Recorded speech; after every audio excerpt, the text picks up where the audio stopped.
Imagine isto: uma empresa avaliada em milhares de milhões construiu toda uma estratégia para o Mundial em cima de um pressuposto errado. E agora, no meio do evento desportivo mais caro da história da América do Norte, tudo se está a desfazer em câmara lenta. O Mundial da FIFA de 2026 devia ser o momento de coroação dos Estados Unidos. 78 dos 104 jogos atribuídos a solo norte-americano, 11 cidades anfitriãs, estádios avaliados em milhares de milhões de dólares. Uma infraestrutura tecnológica que nenhum outro país no planeta conseguia igualar. Os Estados Unidos deviam organizar o maior torneio de futebol alguma vez disputado. Em vez disso, o país estava a lidar com arenas meio vazias, quartos de hotel que ninguém reservou, trabalhadores dos estádios a ameaçar abandonar o serviço e uma crise migratória que agora estava a entrar em tempo real no sector da hotelaria. E o México, o país que supostamente ia desempenhar um papel secundário em toda esta produção, está de alguma forma a roubar o espetáculo por completo. Comecemos pelo número de que ninguém dentro da FIFA queria falar em público. Segundo projeções internas analisadas antes do início do torneio, vários jogos dos oitavos de final e dos quartos de final, envolvendo seleções nacionais de nível intermédio, apontavam para cerca de 60% da capacidade prevista nos recintos dos Estados Unidos. 60%. Para a FIFA, isso não é apenas um problema, é uma emergência financeira. A organização não vende apenas bilhetes. Vende audiências à Coca-Cola, à Adidas e à Visa. Vende aos operadores televisivos, que pagaram somas enormes pelos direitos de transmissão dessas imagens em horário nobre. A imagem de estádios a rugir, completamente cheios. Uma arena 40% vazia não prejudica apenas o ambiente. Envia uma mensagem direta a cada parceiro comercial. O produto pelo qual pagaram não está a ser entregue. E no mundo dos contratos da FIFA, existem cláusulas precisamente para este tipo de situação. Ao abrigo dos acordos oficiais de organização, a FIFA mantém o direito unilateral de cancelar, remarcar ou transferir qualquer jogo ou até todo o torneio por qualquer motivo que considere adequado, segundo o seu exclusivo critério. Força maior, segurança pública, más projeções de assistência. Tudo isso cabe no conjunto de condições que dá à FIFA uma autoridade abrangente sobre cada decisão, independentemente da vontade do governo anfitrião. O problema fundamental é cultural e esteve à vista de todos desde o início. Nos Estados Unidos, o futebol ocupa algures o 5º lugar entre os desportos mais populares, num país obcecado com futebol americano, basquetebol, beisebol e hóquei. Os adeptos norte-americanos aparecem em grande número para ver a seleção masculina dos Estados Unidos, o Inter Miami de Messi ou os maiores clubes do mundo. Mas um jogo da fase de grupos entre duas seleções europeias de meio da tabela, disputado num estádio de NF, ele reconvertido em Kansas City numa terça-feira à tarde, é muito mais difícil de vender. E os números estão a confirmá-lo. Um inquérito a operadores hoteleiros nos 11 mercados anfitriões dos Estados Unidos concluiu que 80% dos inquiridos disseram que as reservas estavam abaixo das previsões iniciais. Em cidades como Boston, Filadélfia, São Francisco e Seattle, os operadores hoteleiros não se limitaram a descrever números mais fracos do que o esperado. Alguns chegaram a chamar ao Mundial um não acontecimento. Vancouver apresenta uma ocupação média de 39% em datas de jogo, abaixo dos 53% registrados no mesmo período do ano anterior. Boston anda pelos 32%, abaixo dos 44%. Mesmo em Nova York, onde a expectativa era mais elevada, a ocupação nos principais dias de jogo ronda os 31%, uma queda acentuada face aos 43% do ano anterior. A American Hotel and Lodging Association revelou que até 70% dos quartos originalmente bloqueados pela FIFA em cidades como Dallas, Los Angeles, Filadélfia e Seattle acabaram por ser cancelados e devolvidos ao mercado aberto. Os analistas do sector começaram a usar uma expressão que dizia tudo: o Trump Slump, uma queda mensurável no turismo internacional provocada pela ansiedade geopolítica, pelas complicações com vistos de viagem para os Estados Unidos e pelo clima geral de incerteza que levou milhões de visitantes internacionais a reconsiderar por completo as suas viagens ao país. E é aqui que a dimensão política deste torneio se torna verdadeiramente complicada. A administração Trump não se limitou a criar um pano de fundo embaraçoso para o Mundial. Inseriu-se ativamente na realidade operacional de organizar um grande evento desportivo global. A certa altura, o presidente sugeriu que ele próprio poderia declarar determinadas cidades não seguras para jogos do Mundial e transferir os encontros para outros locais. O vice-presidente da FIFA, Victor Montagliani, teve de recordar publicamente à Casa Branca, numa conferência sobre negócios do desporto em Londres, que quem dirige o torneio é a FIFA, não qualquer governo. É o torneio da FIFA, a jurisdição da FIFA, e é a FIFA que toma essas decisões, disse Montagliani, numa declaração educada na forma e contundente no conteúdo. Ao presidente dos Estados Unidos foi dito, perante uma audiência internacional, que a sua margem de influência sobre o maior evento desportivo do mundo era, no essencial, nula. A FIFA detém os contratos. A FIFA toma as decisões.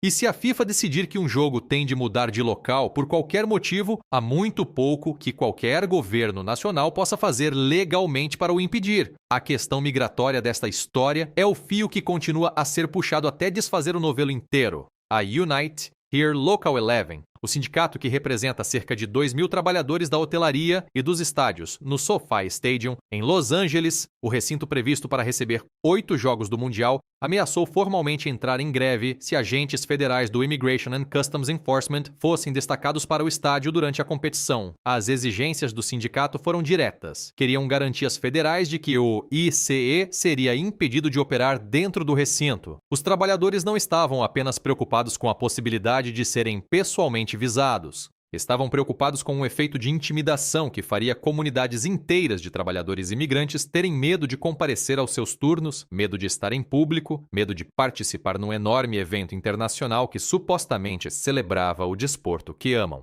Não podemos celebrar o Mundial enquanto trabalhadores, turistas, as nossas famílias imigrantes e as nossas comunidades locais são levados a sentir-se inseguros em Los Angeles, afirmou o sindicato no seu comunicado público. O diretor interino do ICE disse a uma comissão do Congresso que a agência teria um papel fundamental no aparelho geral do Mundial. O Departamento de Segurança Interna divulgou um comunicado afirmando que a sua missão era garantir que cada adepto norte-americano ou visitante tenha uma experiência segura e inesquecível, ao mesmo tempo que deixava claro que qualquer pessoa presente no país sem estatuto legal continuaria sujeita a medidas de fiscalização. O resultado é um torneio a decorrer sob uma nuvem permanente de tensão, com trabalhadores imigrantes, precisamente as pessoas que mantêm os hotéis a funcionar, que limpam os quartos, que servem comida dentro dos estádios, apanhados entre um governo federal que sinaliza uma aplicação agressiva da lei e um evento global que literalmente não consegue funcionar sem eles.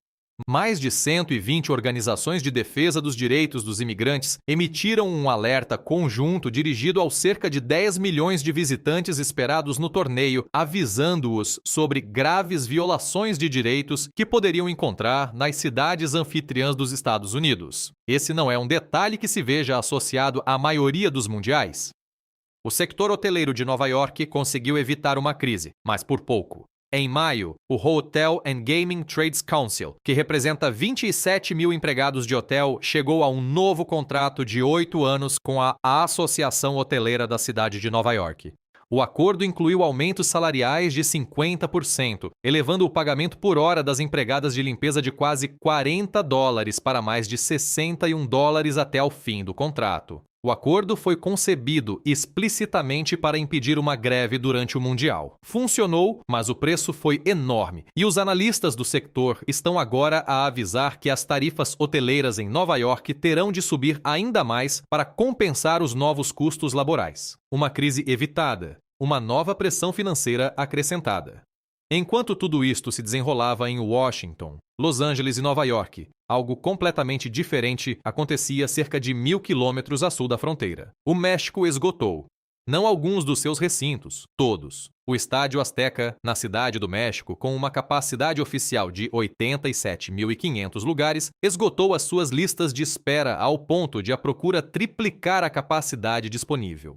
O Estádio BBVA, em Monterrey, um gigante de aço e vidro a que os locais chamam El Gigante de Acero, recebeu pedidos de credenciação de imprensa de 40 países diferentes. O estádio Akron, em Guadalajara, registrou cenas que a Federação Mexicana descreveu como loucura absoluta durante a fase de pré-venda. Os preços dos bilhetes para o jogo de abertura variaram entre $3.000 e $5.000 e, mesmo assim, venderam-se a esse preço. Jornalistas vindos da Europa, com décadas de experiência a cobrir mundiais, gravaram vídeos no Azteca visivelmente emocionados, dizendo que nunca, nas suas carreiras, tinham vivido algo semelhante à atmosfera dentro daquele estádio. Adeptos japoneses que viajaram para Monterrey publicaram nas redes sociais que foi a experiência desportiva mais intensa das suas vidas. O México já recebeu o Mundial 2 vezes antes, em 1970 e em 1986. O torneio de 1986 deu ao mundo o golo de Maradona contra a Inglaterra. Deu-nos a mão de Deus. Deu-nos a final Argentina-Alemanha Ocidental. Essa história está inscrita na estrutura física do Azteca, na forma como o ruído da multidão embate nas íngremes paredes de betão, no facto de estudos terem documentado que o ruído dentro do estádio ultrapassou, em média, 118 decibéis durante jogos do Mundial desde 86. O México não construiu esta cultura em 4 anos com um orçamento de infraestrutura de $1.000 milhões. Esta cultura antecede a FIFA moderna por décadas. E o contraste com corredores de hotel vazios em Kansas City e bancadas meio vazias em Seattle não podia ser mais evidente. As consequências políticas da diferença de assistência obrigaram a FIFA a assumir uma posição pública desconfortável. O próprio contrato da organização permite-lhe transferir jogos se as condições não cumprirem os termos do acordo de organização. E, na preparação para o torneio, circulou entre a liderança sênior da FIFA um documento interno confidencial que, segundo relatos, apresentava 3 cenários possíveis para gerir o problema de assistência. O primeiro era deixar tudo como estava e absorver as consequências financeiras de recintos com desempenho abaixo do previsto. O segundo, que acabou por se concretizar parcialmente, envolvia transferir para recintos mexicanos alguns jogos a eliminar de elevada procura. O terceiro cenário, discutido seriamente, mas acabou por ser arquivado por receio de desencadear uma crise diplomática com Washington, teria transferido todos os jogos a eliminar, dos oitavos de final até as meias finais, inteiramente para o México, deixando os Estados Unidos apenas com encontros da fase de grupos. O facto de esta opção ter sido formalmente escrita, analisada e apresentada à liderança da FIFA diz algo importante sobre a forma como a organização vê internamente os 2 coanfitriões. Um deles é um parceiro logístico. O outro é a alma do torneio. A camada geopolítica desta história é inseparável da dimensão desportiva. A Federação Iraniana de Futebol negociou formalmente com a FIFA a transferência para o México dos seus jogos da fase de grupos, previstos para Los Angeles e Seattle, invocando o conflito em curso entre os Estados Unidos e o Irão, os ataques militares norte-americanos e israelitas, e os avisos diretos de segurança emitidos pela Casa Branca. O embaixador do Irão no México apelou publicamente à FIFA para agir e o ministro iraniano do Desporto avisou que a participação do país no torneio continuava incerta se os jogos não fossem transferidos. A FIFA acabou por rejeitar o pedido de transferência, citando impedimentos logísticos significativos e reafirmando que todos os jogos avançariam de acordo com o calendário original de dezembro de 2025.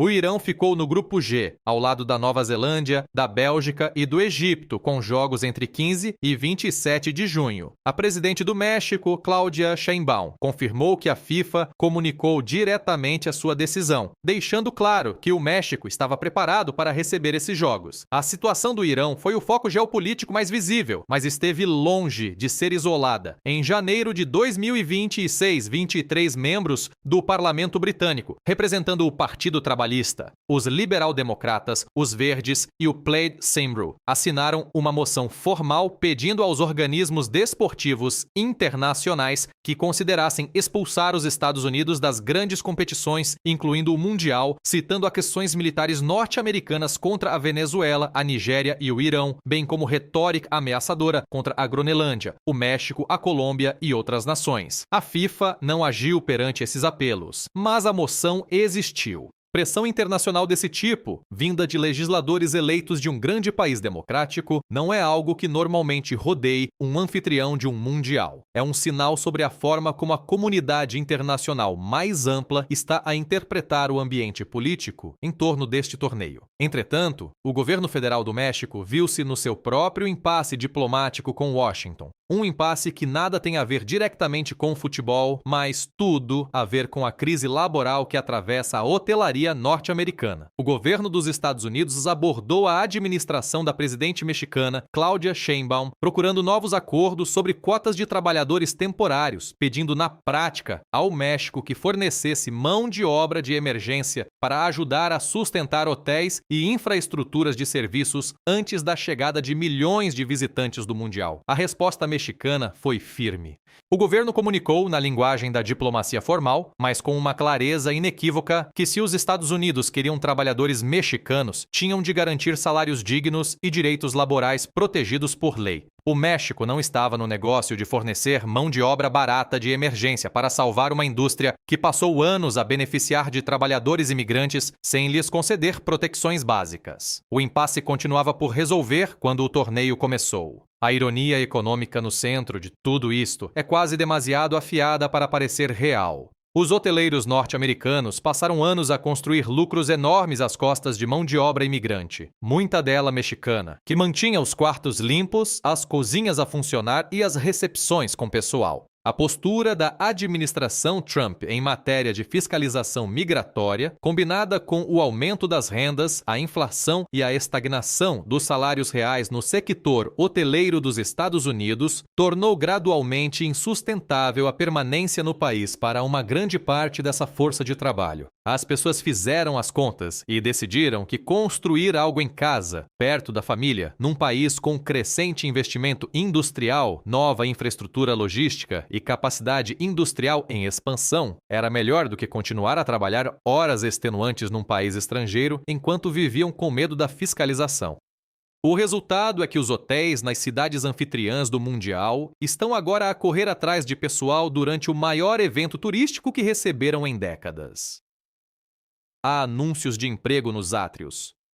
São oferecidos prêmios de contratação. As redes sociais estão a encher-se de queixas de visitantes internacionais sobre quartos por limpar, restaurantes de hotel fechados e filas na recepção que chegam à porta. Os Estados Unidos prometeram ao mundo o mundial mais profissional e mais bem organizado da história. Em vez disso, estão a oferecer uma lição sobre o que acontece quando os pressupostos fundamentais de todo um modelo econômico são testados sob pressão ao mesmo tempo. Do outro lado do Atlântico, os analistas europeus já estão a tirar conclusões mais amplas. Jornalistas e dirigentes do futebol em Espanha, França e Alemanha perguntam abertamente se o modelo de coorganização por 3 países foi um erro estrutural desde o início. O argumento é simples. A magia de um mundial depende da concentração da paixão, de cidades que respiram futebol, de países anfitriões onde o torneio é a única coisa de que toda essa gente fala. Isso não se fabrica apenas com infraestrutura. Não se compra com renovações de estádios da NF, e comodidades de 5 estrelas. O México tinha isso.